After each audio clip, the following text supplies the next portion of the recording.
Masarap na putahe dito sa probinsya ng Masbate ang ihahain namin sa inyo. Anong recipe yung kalalabasan nito? Init? At kahit nga may kamahalan ang presyo nito, ay sulit pa rin pag iyong natikman ang mainit na sabaw at malambot na laman nito. Halos ilang oras din namin pinakuluan to. At sa episode na to ay binisita ko ang isang sikat na food vlogger sa probinsya ng Masbate, si Boss Ampil Vlog, doon mismo sa kanyang tahanan.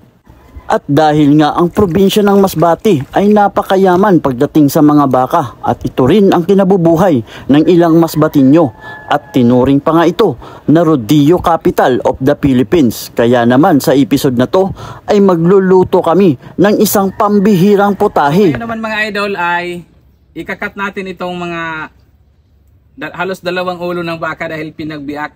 So para magkasya sa doon sa ating paglulutuan. Ano bro? Okay. Tirahin mo na. At sinimulan na nga namin ang mahabang proseso ng pagluluto ng aming lauyang ulo ng baka. At na-try nyo na bang magluto ng ganitong putahe? Pa-comment naman dyan sa baba at palagay kung taga saan kayo para alam ko kung saan umabot ang aking video. At huwag nang kalimutan pindutin ang heart button at kung nagustuhan mo ang videong ito, papalo naman ng aking page at ang kasama kong si Ampil Adventure. At habang kumukulo na nga ang ating niluluto ay nilagay na natin ang mga sangkap at tinimplahan na rin natin. At nilagay na rin natin ang iba pang sangkap na mas lalong magpapasarap sa ating lauyang ulo ng baka.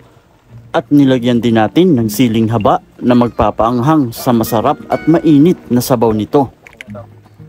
At matapos nga ang mahabang proseso na halos umabot nga ng 8 oras lang naman, ay matitikman na natin ang ating lauyang ulo ng baka. Ayos na? Okay. Ayos. Tara. Sulit. Food trip na tayo mga idol at samahan nyo kami na mabusog.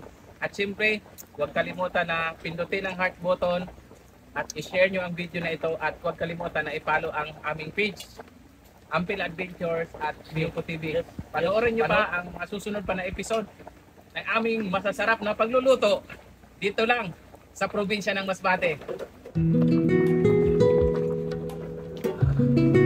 At sa puntong ito, i-shoutout muna natin ang ating mga kaibigang vlogger dito sa probinsya ng Masbate. Shoutout kay Mr. GM nga, Banban Vibes, Orab TV, Jerilyn Steves, Christopher Agnaya, Masbate Ultimate Biners, at sa lahat ng mga vlogger sa buong Masbate.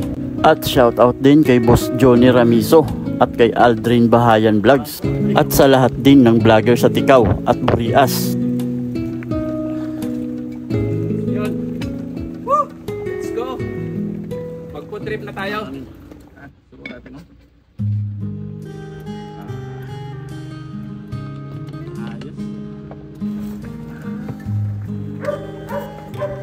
Tikman natin yung balat.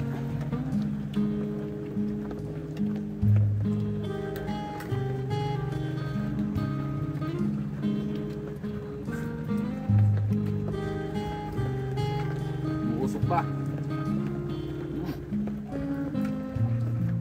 Nakakailang buto. Try nyo, try ko.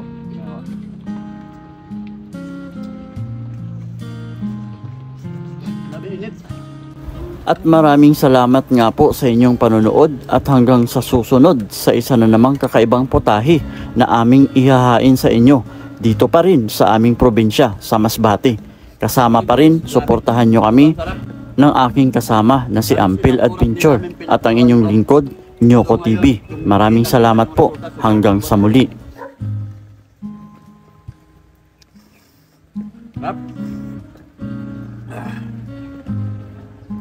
Asim.